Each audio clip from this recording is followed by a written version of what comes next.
All right, Assalamu alaikum. Everybody hear me? First of all, my sincerest apologies for being late. Just like everything in life, you have intention to be somewhere at a certain time, but things come up. Anyway, I thought the music was great, and I'm also sad that I missed other people's talks and perspectives, because that's what I was looking forward to more than me standing up here just rambling. What I will say is this trip, as you all know who've been there or who have family members who have been, it leaves an unbelievable impression on you.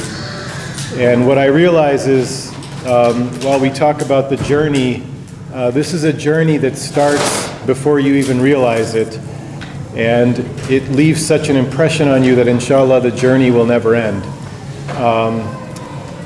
So looking back, for me personally, there were a few events that I think sort of shaped my mind or prepared my mind for making the trip that we made.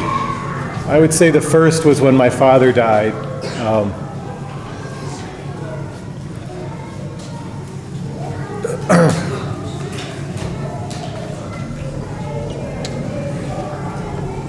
So those of you who don't know, I'm a cardiologist.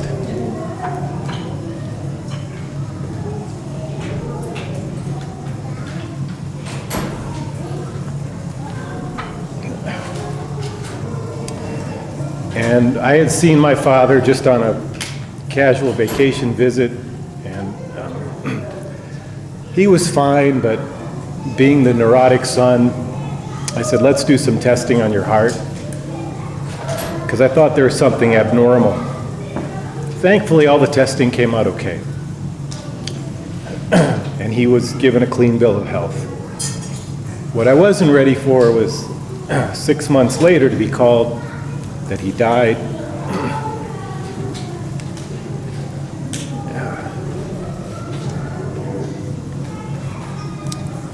And they were doing chest compressions on him.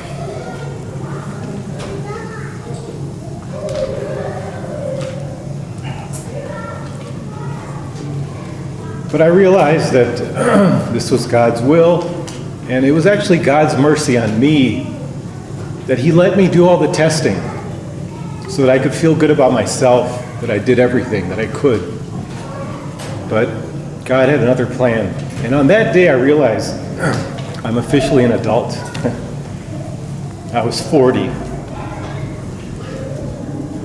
You know, the years went by, and I was grateful for what I learned from my father. And then last year, I had a patient that I took care of for 10 years, and he almost died during a procedure that I did. It was a routine, complex, but we thought routine procedure. I was so shook up by this. Thankfully, he survived, intact. But when he got out of the critical care unit, he told his friends and family, it's like, I don't want Dr. Salim to beat himself up, and I feel bad for him. And he sent me flowers, thanking me for everything I did, even though he almost died from a procedure, a rare, unusual complication. And I really struggled with this. And I had a long talk with Syra, and I said, look, I was excited about Hajj, but I don't know if I'm mentally in the right frame of mind now. And she said, number one, you're human. This is a reminder of how human you are. And you really need this trip. And she was right. There's so many things that hit you on this trip that you don't expect. On one hand, my brothers, my sisters, they said, you know, you don't have to prepare, just show up. You'll be fine. And you do have to prepare to some extent, but when you get there, you're not prepared for how it hits you and the impression it makes on you. You see people from all walks of life, all races, all countries, all nationalities, and everybody arrives wanting to be on their best behavior, looking for opportunities to help one another. And it just leaves an unbelievable impression on you. And, you know, to be on a plane and on a bus with a group of people reciting the talbiyah, it's powerful that everybody is just saying, oh God, please accept me. It's powerful. So anyway, it's humbling. Like I said, the journey starts, you don't realize when it starts. And you get there and it makes a powerful impression on you. And inshallah, it keeps on going. So I pray that everybody who is there, everybody who's gone, that our Hajj is accepted. And I realize that Hajj being accepted, it doesn't end with what you did there. It's what you do after. And inshallah, we can all stay on the right path for it to be accepted, and pray that everybody has that opportunity. Thank you.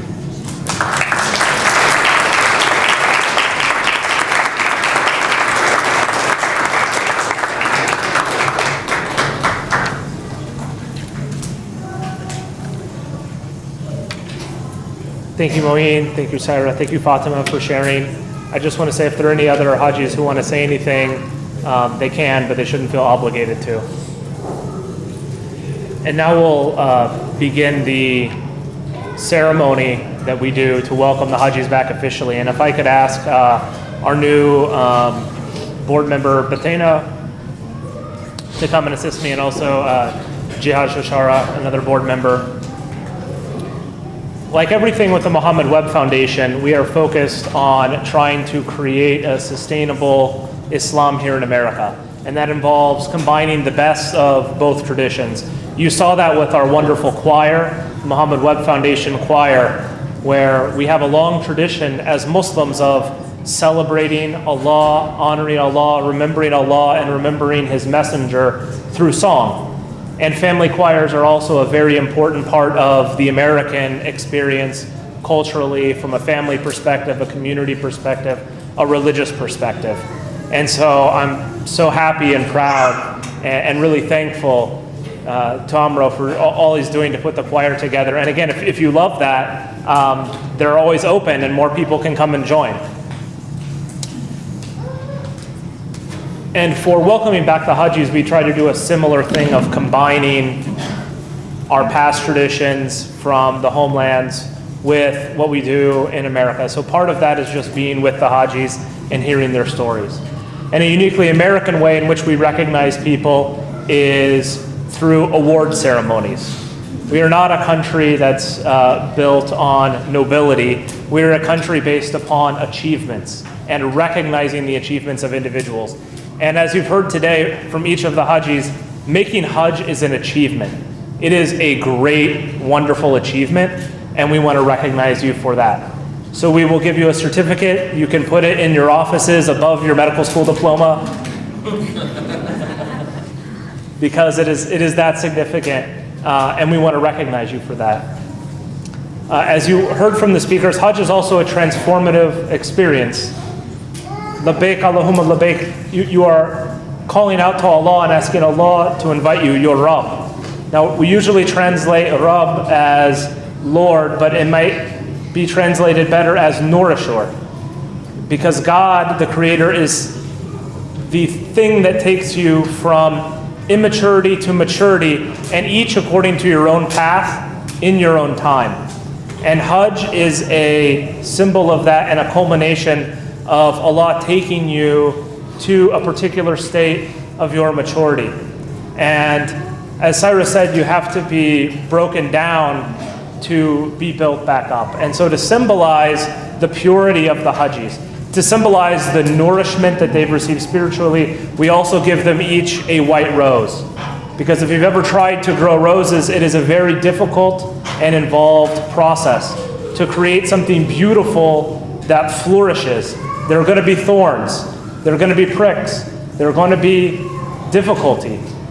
But Allah has invested so much in all of us. Our parents have invested in us, our community, so that each of the Hajjis could flourish and go to Hajj and see the flourishing of all the other millions of Muslims who are there.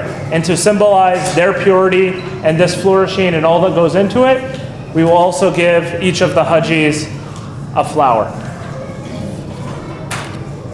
And so first, I would like to recognize Sister Fatima Iqbal, who spoke. Do you want to come?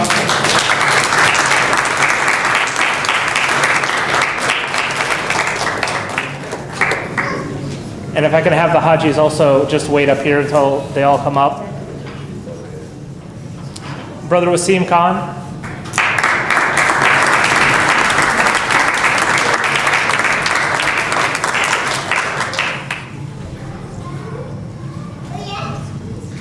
Sister Nishaydeen.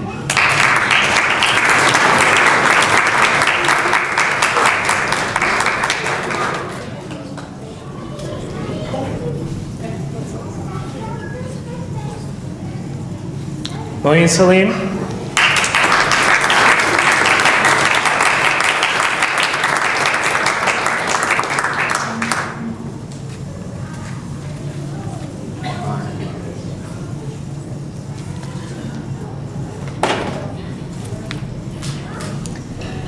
And Saira Ritzel.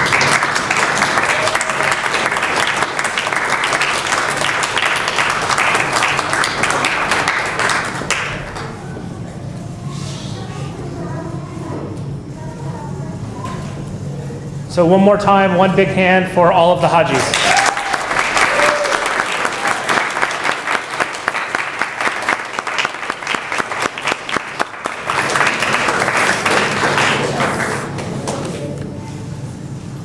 If we can pause there and look at our wonderful photographer, Shaista Hussein, who takes all the great pictures you see and the emails and on Facebook and on the website. And she's doing this all volunteer, of course. We want to make sure everyone gets a good picture of this memorable event.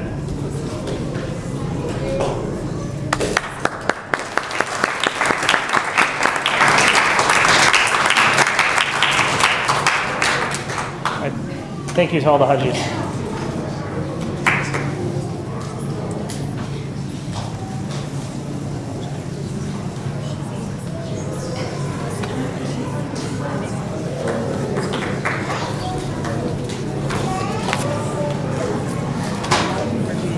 We'd like to close now very briefly with a dua to recognize the Hajjis amongst us, the Hajjis who aren't with us, and all of those whom we lost on the Hajj.